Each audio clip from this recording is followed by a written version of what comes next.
What is up, y'all? I know y'all see a different background and y'all are looking like, Shaniyah, where the fuck are you? Y'all, and I mean, like, the way my life goes, so much shit is already changing. At this point, there's not even a point of constantly updating y'all. But as y'all see, new environment, same vibes. It's your girl, Shaniyah Leanne, and welcome back to another video. And I do apologize about the lighting, and if y'all see anything in the background, no, you didn't. But obviously, this video is long overdue. My birthday was September 22nd. It is now about to be December 1st in a couple days, so it's been a couple months. At this point, I don't even feel bad about it. I gotta live life to be able to have a mental podcast about life. I fucking mean, like, that's how the shit has to work. Anyways, but how's your holidays been? I hope it's been well, getting to spend time with your family and whatnot. Hopefully everyone's been okay, been good. I was debating on how I wanted to like come back with the next video, but I think I'm gonna maintain it. 26 things I learned by 26. So that is gonna be the theme of this video today. If you're new here, welcome. And if you are a returner, welcome back to the Shaniyah Diaries. This is not just a mental health podcast, this is a lifestyle podcast that focuses on mental health, elevation, entrepreneurship, and everything that comes with being 20-something trying to make it in this world, okay? Look, every single time I say the intro again, I always feel good. And look, I'm gonna keep saying that until I get consistent. I don't give a fuck. Let's go ahead and get to this list because all 26 things are not in particular order, but they're all extremely important things that I feel like I've learned and that's helped me navigate adulthood, honestly. Okay, perfect. We got 26 things. I try to make sure because I literally added lastly to this list November 25th. So look, y'all, at least if I'm lying, I'm flying. Okay, let's get to it. So I would say number one is the job or your career is the supplement and not the source. And I know you guys have heard me say this one a lot, but it's super true. And I have to tell myself that every freaking morning. I feel like nowadays, like we work in an era where it's like our generation, we know our value, we know our talents, we know what we're worth. And a lot of the times the jobs that we're working doesn't necessarily align with that, but we need money, we need to be able to survive. And I think that it becomes extremely depressing and like disheartening, I would say, to not be too dramatic, when you feel like what you're doing, what you're spending the majority of your life on doing all day isn't fulfilling. Like it's hard. If you're trying to get a job and you feel like your self-worth is lacking because you're not getting interviews, or maybe you're getting interviews and you're not getting the job yet, that job is a supplement, not the source. It's supplementing your lifestyle, supplementing your needs, but it's not the source of your existence, your happiness, or who you are as a person. So I would definitely say that that would be my first one. And I honestly use that every day, especially when I'm waking up and I'm just like, I don't want to be here. My time is worth more than this. But it's like, we gotta do what we gotta do, y'all. It's a job recession. So the next one is just because you forgave your family, that does not invalidate your experiences. This is one that like, it took me a little bit to learn because I felt like by forgiving my family, it was almost being like, oh, it's okay what you did to me. It's okay that you snaked me. It's okay that you were talking shit. It's okay that you made my life harder for no reason, just for satisfaction of your own. I still felt all of those things and they were still so heavy on me. I felt like, how can I forgive you? How can I move on and act like shit's cool when shit's not cool? Like, I still feel some type of way. And I think this ties into the whole, like, when people say forgiveness is for you and it's not for them. I don't know how I feel about that all the time because sometimes I'm like, yeah, totally, it's for me. And then other times I'm like, no, it's definitely for them because I'm fine either way. No matter how this goes, I've already cut my ties with it, I'm fine. Just know that if you come from a complex family dynamic and one of your core values is family, it is okay to forgive whoever you want to forgive for whatever you decide you want to forgive them for and continue to build that family bond and dynamic. There's no rule book to life. That's something my mom tells me all the time. Like there's no rule book, there's no playbook. We are all living for the first time. So don't feel bad if that's something you want to do because like you still experience what you experience. And I'm one of those people where it's like, if I can tell that you're sorry and I can tell that you're really actually trying to grow and not trying to manipulate people into thinking that you're growing just so you can get forgiven just to do the same shit over again, I can usually get down with, you know, moving on past certain things, but also some things you can't move past. And that's okay too. The third thing is create systems and not goals. And I heard this from an entrepreneur podcast actually, and it resonated with me a lot. And when I started implementing it into my life, I realized I was starting to get a lot more done. And so the way that it was explained to me was, okay, so the goal is to make an extra $1,000 by the end of the month, or to save an extra $1,000 by the end of the month. Instead of just looking at this big goal like, okay, I need to get this extra 1,000. How am I gonna get it? Instead of looking at it as, okay, how can I make $1,000 in a day? Look at it as, okay, cool. What can I do to save $35 every day? Or save around $250 a week? Or maybe even earn an extra $35. So maybe the system can be, I'm gonna DoorDash for an hour after work every day so I can achieve the $35. So instead of looking at it as like, oh my gosh, this goal, like I need to make an extra $1,000 for the end of the month, it's more looked at as I'm gonna Uber for an hour every day for every day this month to get to my goal. And so what I found for me is that it's taken a lot of pressure off of that goal, and then it helps me to where like I subconsciously achieve it. I'm like, by the time the 30th day hits and I've already created this habit, I'm like, oh, I got my thou out. But yeah, so I think that one's been very helpful, and that's something that I'm going to continue to bring into my life and utilize next year, especially because I've always had a lot of goals. I've just never had the systems to get there. This has been a gem for me, and I'm really glad that I've learned it this past year. Okay, 4, there doesn't need to be a catalyst event for you to know that it's time to let someone go. And this is the hard one, y'all, like especially as someone who is a chronic people pleaser and really values community and being around people. I'm starting to hit the age where it's like, you're not my type of little shit. You're not my type of person. And it'll be little things that lets me know. And it doesn't mean that they're a bad person. You're just not my type of person. And so knowing that, and instead of trying to like maintain the relationship at any sort of capacity, just being like, okay, well, it is what it is. And I'm grateful to have experienced you, but you're just not what I need in this phase of life or in this season of life or chapter or whatever. And it almost feels weird because growing up, or at least for me growing up, I've always felt like you have to do something to make me stop dealing with you. There has to be some sort of like, oh, you called my mama, or you stole from me, or whatever the case may be, for me to be like, no, I don't want to deal with this anymore. I have not been used to choosing myself and choosing like, I see things here that I don't like and I just don't want to move forward with it, and that's okay. That's very new to me, but I'm not gonna lie, it's been giving very grown woman, very that girl, very respectfully no. And I honestly do like that. I like that I've developed this habit about myself for sure. The next one is don't wait for anyone to choose you. We've all heard this before. It's easier said than done, but like y'all need to start doing it. We all need to start doing it. And it's hard and it hurts. It hurts especially when you choose that person before they've chosen you. That's really what it is. And that's why you don't want to listen when they don't choose you. Cause it's like, bruh, I already choose you and you're not choosing me back. It's like your ego is hurt. And then there's also a part of you that's like, maybe if I give it a little bit more time, they'll choose me. In all aspects. This goes for friends, relationships, neglectful parents. Like this literally goes for everything. Don't wait for someone to choose you. Choose yourself. And it hurts and it's hard, but it's gonna build not only like a body of armor, but like a confidence, a certain resilience where it's like, you are not gonna let nobody fucking play with you because you don't play with you. The next one is prorate that rent, use flex, put your bills on payment arrangement, and do not feel ashamed about it. This is an unprecedented economy. I be seeing little like slick like shade on Twitter and like shade on TikTok for having to split up their rent on payment arrangements. Like I saw this thing was like, oh, like your vacation's on a payment arrangement, you can't afford to go, your rent's on a payment arrangement and you're gonna buy this. Mind your goddamn business. Because I sure am. I'll buy it 3, 4, 5 times on a payment arrangement. The fuck, my phone's on a payment arrangement. This whole like keeping up with the Joneses, and honestly at this point there is no Joneses to keep up with. If you got like, you cannot keep up with that influencer, you cannot keep up with that celebrity, you cannot keep up with that CEO's nepo baby. You can't. So live your life in the most comfortable way possible. And if that's using payment arrangements and if that's using things to where it's a little bit more flexible for how you get paid, then that's fine. The fuck? Who are they gonna pay for your vacation? Are they gonna pay for your rent or bills? No. So like this whole shame around having to use assistance or payment arrangements or even benefits. As y'all probably know, in November, they was like taking away benefits or whatever and government assistance. It was terrible that we had to negotiate people getting access to food.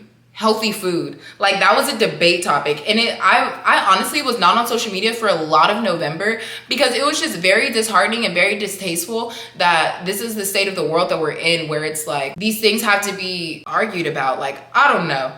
All that to say, put that rent payment on flex and meet me in Bora Bora, ho. The fuck? Okay, y'all, to be continued. The sun is going down and I'm not fucking with bad lighting. Look, this is my shit and I said what I said, so BRB. Okay, party people, lighting is better. We are back on to the next one. So the next one is prefer short-term inconvenience over long-term strife or problem. I had to learn this one the hard way, especially when like moving in like on my own at the first time.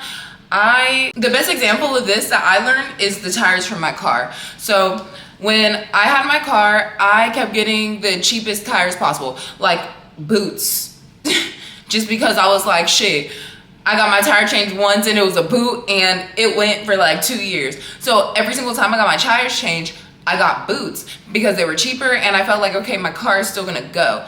This is a girl thing, y'all, or shit, maybe it's not a girl thing, but it's a Shaniyah thing. So if y'all don't do this, please don't judge me. But yeah, so I would keep doing that. And then 1 year, all of my boots kept popping back to back to back to back. And instead of getting just a tire that was like $200-300 that would last me, that had some what's it called, whatever the fuck you need on it to keep it going, I didn't do that. And then I kept getting these tires that kept popping. I just wanted to save the money, y'all. I honestly just wanted to save the money. And it was a long-term inconvenience for a short-term problem when it could have been a short-term inconvenience. I could have came by the money, so I wouldn't be on the side of the road so many times in a couple years from then, kind of thing. So that applies to like so many different things in life. Like, just do the hard thing now, thing that you don't want to do now, so your life is easier later. That's just the way life goes, honestly. Like, it'll make your life easier from what I've seen, at least. So this next one kind of ties into that one in some aspects. But the next one is invest in higher quality pieces. Y'all, now that I'm older, like, I'm just like, damn, fuck fast fashion. I'm not trying to buy 10 crop tops every freaking year. Like, no, I want to be able to get one staple piece. Now that I'm older, I've always been into Zara here and there, even though it's a little expensive, but I've been super into Aritzia. Honestly, their pizzas are super high quality. I really do like them, and I also like Express. My mama put me on Express because she was shopping Express when she was younger, and so we went back probably maybe 2-3 months ago. Express got the stuff for the girls, y'all. I like it. It's a little bit more on the expensive side, but these are pieces that last you forever. Also, things like, for instance, can opener. I was always getting those utensils from Dollar Tree and then breaking and buying new ones. If you're able to, invest in a good one so you'll never have to replace it again. Same with like blenders, Keurig, crock pots. Went and bought a cheap ass crock pot from Walmart. That bit never worked. I've sworn off of crock pots ever since. But I bet you if I bought one that was a higher quality one, I probably still have it to this day. I'd probably be swearing by crock pots. So yes, invest in higher quality pieces. Jackets. Y'all know y'all not supposed to be wearing those thin ass jackets from Shein. They're not keeping you warm. I know from experience. I've went through 3 or 4 winters in Texas with no real jacket. I think probably honestly, I lied. I went 2 winters without a real jacket. After that second one, I was like, absolutely not. Absolutely not. I got a puffer from Zara and ain't in the same sense. So the next one is figure out your core values and revisit them frequently whenever you feel like you're losing yourself. This is something that I do, honestly, sometimes on the daily. I'm not gonna lie. Especially when it's like you're not in the place that you want to be in life, or you're just struggling a lot. I revisit my core values and my goals frequently, just because I have to remember who I am in the midst of all of this shit and all that I do. Who is Shaniyah? Am I taking care of myself? Am I remembering who I am? Because I think that's also the biggest thing. We get lost in everything we want to be and what we want to do, and we're not taking care and nurturing the person that we are today. So do not lose yourself. The next one ties into this directly. Find something to anchor yourself to, whether it's religion, hobbies, anything. You could anchor yourself, and I mean anchor yourself as in like something that brings you peace. And I said this in other podcast episodes too, something that can keep you from freaking losing your mind and just flipping a table and saying F all of this. For me, it's religion. I'm a Christian woman, and I frequently pray and continue to build my relationship with God because I realize this is something that keeps me motivated. This is something that keeps me feeling like, okay, I can do this. Listening to the stories in the Bible and things like that, talking with loved ones about the Bible. That definitely anchors me when I feel like I'm having really, really hard times. It's hard, y'all. We can only do so much when everything is out of our control. So I feel like the anchor helps you because when you can't control the controllables, you can control yourself and you can control making sure you're good. Okay, y'all, this next one is gonna be invest. Even if it's $50 a month, invest. If you have a 401k with an employer match, invest. You do not want to work the rest of y'all's lives. You don't. Take it from a retirement specialist and financial consultant. You do not want to work the rest of your life. If you are seeing this, it is not too late to invest. I do not care if you are 60 years old watching this. Invest in something. You can always help yourself. Compound interest is a thing. Time horizon is a thing. The more time your money is sitting in the market, and you can't just, a lot of people don't give you enough information. And it's because it's gonna seem like advice, and this is not advice. This is just general information, okay? So what you can do is you can open up a Roth IRA. Compound interest annually, on average, as just an average figure that most personal investors will tell you, is 8% compound interest. So imagine your money, you max out your Roth IRA and you have 8% compound interest yearly for however long you decide to keep your money in there. Go to a compound interest calculator, play with it and see what you can do. Even if you can't max it out, see what will happen if you only put $50 in a month. I will put one in the description box that I got from I Will Teach You to Be Rich by Ramit Sethi that blew my freaking mind. It changed my outlook on saving and investing, and it made it feel like something that I can do. You can save and invest with a regular job. You do not need to be a multimillionaire. You don't even need to be making six figures to be able to save and invest and prepare for your future and put yourself in a better place. You just need to be disciplined and diligent and patient, honestly. You can't touch that money. It needs to stay there. But yes, invest in your Roth IRA, invest in your employer match. That is free money they are giving you. That is free money that they are giving you that you are leaving on the table for as long as you work. Especially if you are working for these companies for 3 to 5 years, that's a really long time. A lot of the times after 3 years, you're fully vested, which means that you can take the money that your company matches you in whole.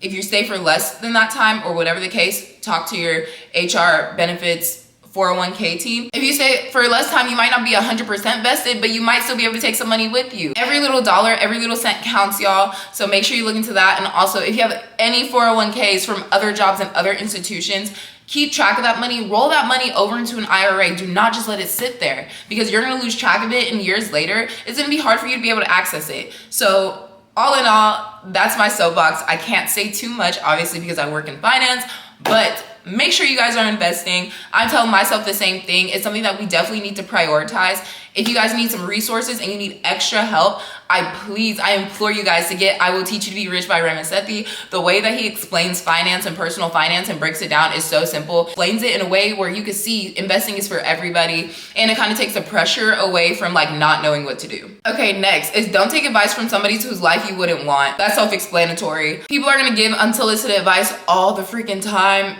If you don't want to be Betty Sue down the street by tomorrow, don't listen to it. If they're not where you want to be mentally, emotionally, spiritually, financially, don't listen to it. Or even if one of those things, don't listen to it. If they are, listen to it with a grain of salt also, because discernment is everything, especially in society now. You don't know who has your best interest in heart. You don't know who really has your back. So I would say take everything with a grain of salt. And that also goes for family members too.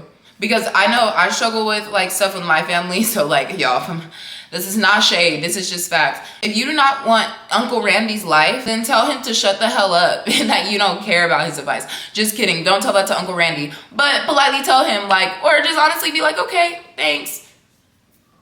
I want in one ear out another, like the hell. Next is learn how to multitask or become more efficient with the time that you do have. We all have the same 24 hours. And this is me speaking to myself. We all have the same 24 hours. You have the same 24 hours that Elon Musk had. You have the same 24 hours that Oprah Winfrey has. You have the same 24 hours that Megan Thee Stallion has. What are you doing with your 24 hours? We like to look at these people and like look at their lives and everything like that, but like, what did they do to get there?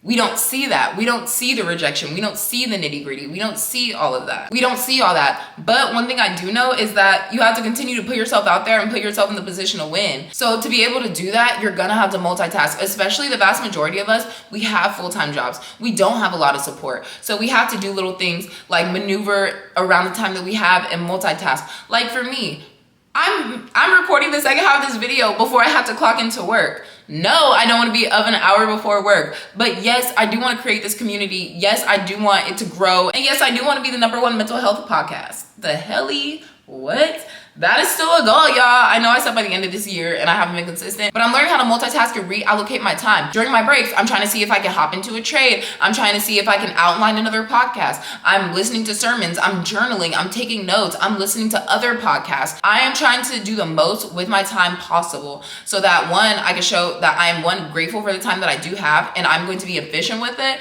and I'm gonna be a good steward of it. We up for work, y'all, and I'm tired, but I'm motivated, and it's not even just about motivation at this point, it's about discipline, because you can get the tools, but are you going to use the tools? Are you using your tools that you have? Or are you just waiting for something to happen to you? Are you waiting for a blessing to fall into your lap? Are you waiting for your dream life to come to you and just fall? Next is don't let your faith waver through waiting seasons, because everyone goes through one. Y'all, I'm telling you, these are the things that I've learned, that I had to experience to learn. So if you feel like you're clutching for your pearls right now, me freaking out. It's hard to stay motivated through waiting seasons. It's hard to stay motivated through feeling like you deserve something and you're not getting it. It's so hard to feel like you've been working your ass off for something that you don't know when you'll achieve it or if you'll ever achieve it. But I think the beauty of it is you're supposed to be enjoying the journey anyways.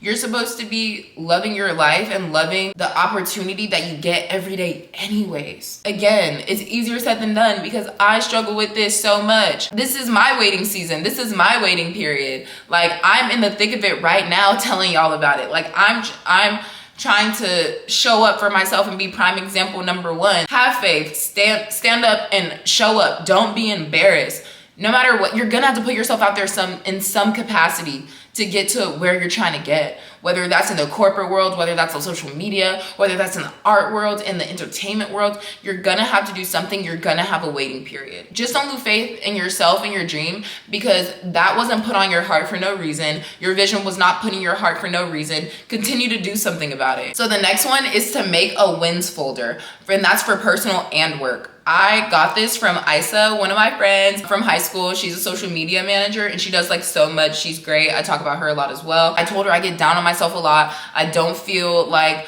I'm doing what I need to do. I'm just super down on myself. Like, it's just hard. And she was just like, make a wins folder. Every single time you get sad, go look at that wins folder. I have one on my phone. I have one on my work computer.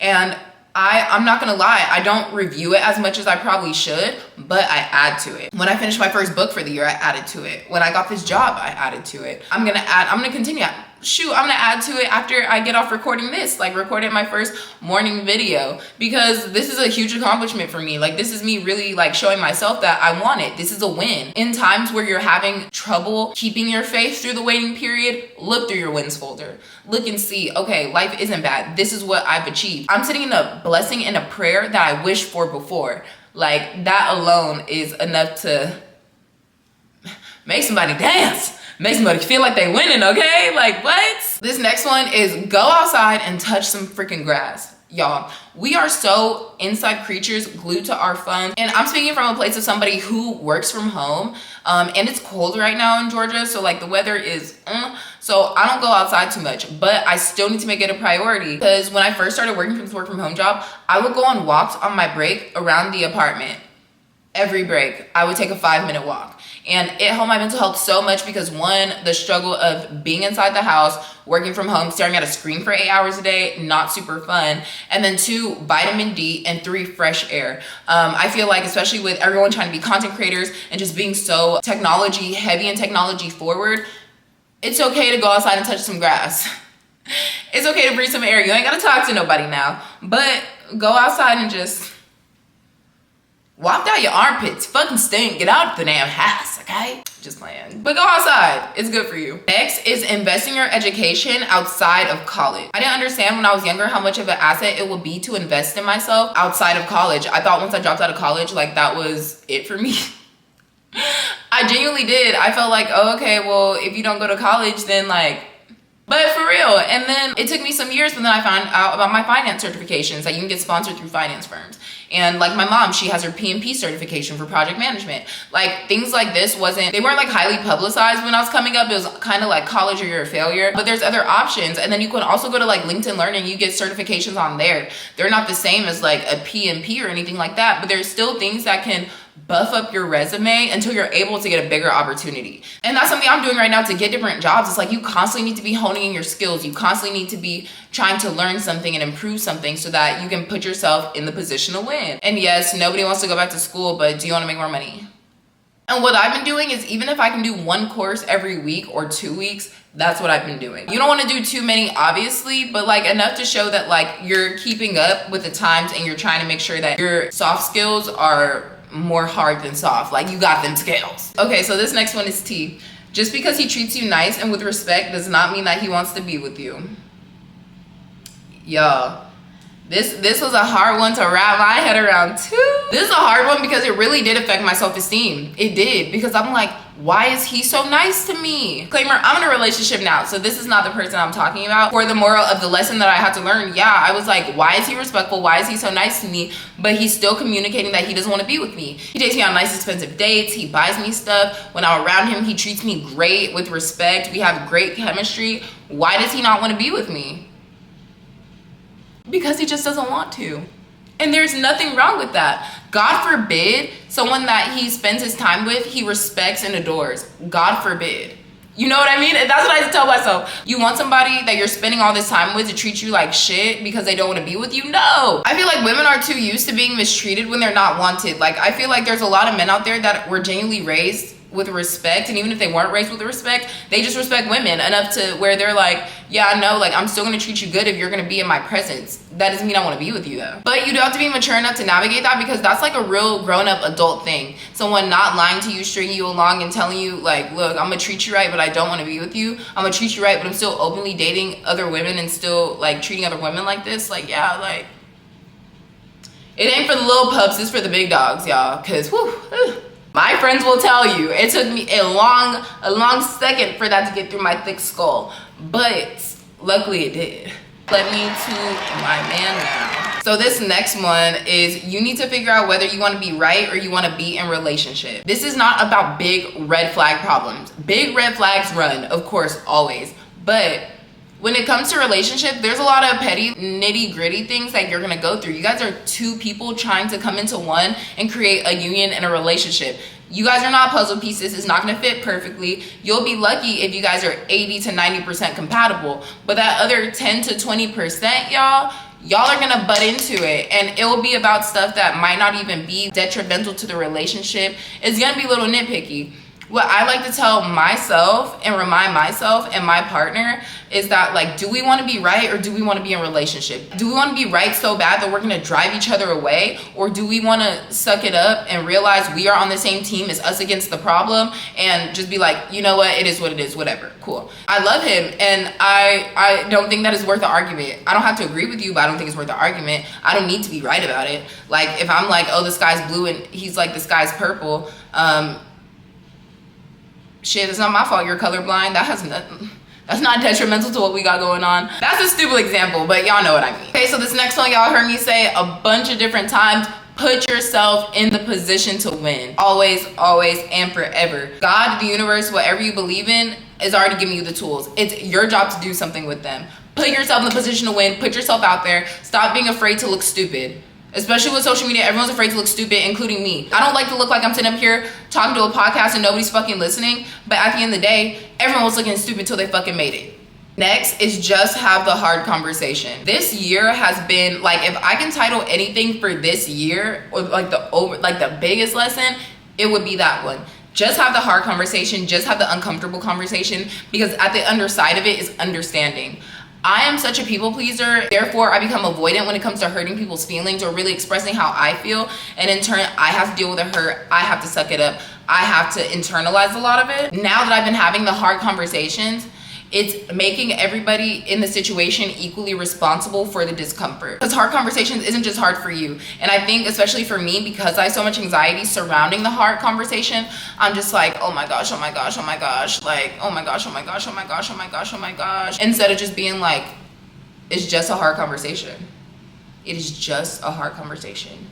You will be okay. You're not gonna die. Nobody's gonna snipe you. This person's not gonna fall out because you expressed how you felt. Everything's okay. And the more hard conversations I've been having, the better they've been going and the less anxiety I have about the next hard conversation. And it's been making it easier for like other situations, like at work. Like now I'm able to like express how I feel and say things without being like, ooh, I probably shouldn't, No, I'm gonna tell you how I feel because my feelings are valid too. Dang, we down to the last 5, y'all. This is crazy. This next one is having a solid community of women is priceless. I truly believe this, and as somebody who didn't have a lot of homegirls growing up to now having a solid community of women, I'm not gonna say it's a huge one, but it definitely is a solid community. I'm so appreciative of it. Like, I love my brothers to death. death. I love all of my homeboys. Like, I truly, truly do. But like, just having community of women and feminine energy just hits different. Like, I think we're able to nurture each other, to bring each other up. Like, my mom literally just sent me a motivational video and a good morning text right now, and it just makes me feel like so much better. I feel like women, we could tap into something that like our male counterparts can't always tap into, and that's really important to me and my growth. And it's one of the things that anchors me, is being able to have this really strong community of women. Alrighty, so next we have add value to every room you're in, even if it's small. I like this one because you're not doing it for other people, you're doing it for yourself. You're valuable, you have great ideas, you have something to bring to the table always, even if you're not aware of it. Make sure you constantly present that and show people like you're here too. Just add something. For me, it's like, I like making people laugh, and I like being able to make people comfortable and be able to freely express themselves. That's a little tidbit I like to add. Comfortability. That word is always so hard for me. Comfortability. Yeah. Next is I rather suck than stop. I actually seen this in a I actually saw this in a motivational video from this multimillionaire, and he was basically saying like one habit that he started was that he rather suck than stop. And how he explained it was like, if I set the habit to go to the gym 3 days a week, I'm gonna go to the gym 3 days a week. Maybe Friday I don't feel like going. Instead of saying, nah, I'm not going, I'm gonna go in there. Instead of doing a full workout, I'm just gonna walk on the treadmill for 5 minutes and leave, because I rather suck than stop. Because no matter what, I'm still building the habit. I'm assessing how I feel that day, and I'm just not feeling it, and that's okay. And that's something that I've definitely incorporated. That's why I'm up right now, because I rather suck than stop. I was supposed to record earlier that day that I originally recorded this, but I got stuck in a freaking Waymo. Story time about that later. But I got stuck in this Waymo for like 45 minutes, and the sun ended up setting. So I ended up just trying. I told myself like, all I can do is try. So I tried to record some of the episode. As y'all saw, it was getting dark and blurry. I wasn't fucking with it. So I was like, instead of beating myself up like, oh, you didn't get to do the video today, blah, blah, blah, I'd rather suck than stop. Turned the camera off, figured out another time I could do it, boom, now I'm up early before work getting the video done. That's how we're gonna accomplish our goals, and that's how we're gonna keep going and staying motivated, y'all. It's like, we have to just keep going. Don't stop. Can't stop, won't stop. This next one, I know some people are gonna be like, yeah, Shaniyah, blah, blah, blah. Use your brain before you use AI. Think, read, and try to apply. Do not get complacent, y'all. Do not get complacent. I know that it's so easy just to look things up through AI. I use AI, so I'm not trying to say like I'm against AI. I'm not saying that at all, actually. But what I'm saying is like, you have a brain for a reason. Use it. AI is just another way for people to get lazy and complacent. If you're using it to automate workflows and to make just your systems more efficient, then completely understandable. But if you're using it to look up what is the color of a strawberry, for what? What are you doing? I feel like we should still be reading books. Like, your brain is a muscle. Continue to work that muscle. There's a reason why they're putting all of these systems in place to make us lazy and complacent. Just keep that in mind. I'm not gonna go too much on that, but just keep that in mind. Continue to use your brain and stretch that muscle, y'all. Just please. And this last one, I did say it's not in no particular order, y'all, so this is just how we ended. Do not lose yourself trying to create a new identity in a man. Don't lose yourself trying to create identity in a man. There's a lot someone could say on this, but I think the biggest piece that I took from this is that in my very first relationship, I'm okay with talking about this because like I've grown since then. I wanted him to like me so much. I listened and I watched everything that he wanted and everything that he liked, and I just started doing that as well. I started playing video games, and I started doing this and doing that. Like, this is not exact examples, but this is just for story purposes. I noticed he liked to brush his teeth on the left side, so I brushed my teeth on the left side. I saw he was doing these things, so I would do them too. And then I was looking up like 3 months later, and I was like, I'm just an extension of him now, and that's kind of lame. Because I like my personality. I like who I am. And we got together because he liked me too. And I kind of had an identity crisis because I was just like, yo, this is not me. And I feel like as women, we do that a lot, because when we come as one, naturally we will want our man to lead us. And so it's like whatever they like or whatever they want to do, we just do. But it's so important that you maintain yourself, you maintain your own hobbies, you maintain your own happiness. Because now, me and my relationship now, we have our own separate lives, our own separate things that we like to do. When we have a good amount of things similar, of course, and that's why we're together, because we get along. But the things that we have different, they're ours, and it makes our relationship stronger, the fact that we have those, because like it allows us to miss each other. It allows us to be able to talk about different things and compare different things and things like that. Like, I'm more interested in finance, investing in mental health, and he's more interested in the things that he's interested in. You know what I mean? And that's like the beautiful thing about it. That's like when the stars align in a way. So ladies, do not lose yourself in a man. Do not lose yourself in a friendship. Do not lose yourself in a job. Do not place your identity in things other than yourself. I think that's the best way to put it. But y'all, that is my 26 things that I've learned by 26. I hope you guys got to have a little laugh. I hope you guys felt related to and not judged. And I hope you guys heard something today that kind of resonated with you and made you want to get up and do something about it. I truly do believe in mentorship, and I truly do believe in putting your experiences out there so that other people don't have to go through them. And so if any of these tidbits helped you, please let me know down below. I'm trying to create a community where talking about mental health and things like that isn't so taboo. We are a community. We are a family here. If you ever need anything, please reach out to me. I'm gonna put my email in the description box. Also, follow me on all of my social media platforms. I'm gonna start being more active. I am not gonna be on my personal Instagram anymore, just because I don't feel like it's conducive to where I'm trying to go right now. I love you guys so much. If you need anything, I'm always here. I will see you guys next video. Like, I can't believe I'm 26. I'm damn near in my, like, I'm officially in like my mid to late 30s. Crazy work. Okay, bye. Your girl gotta go to work. Ugh.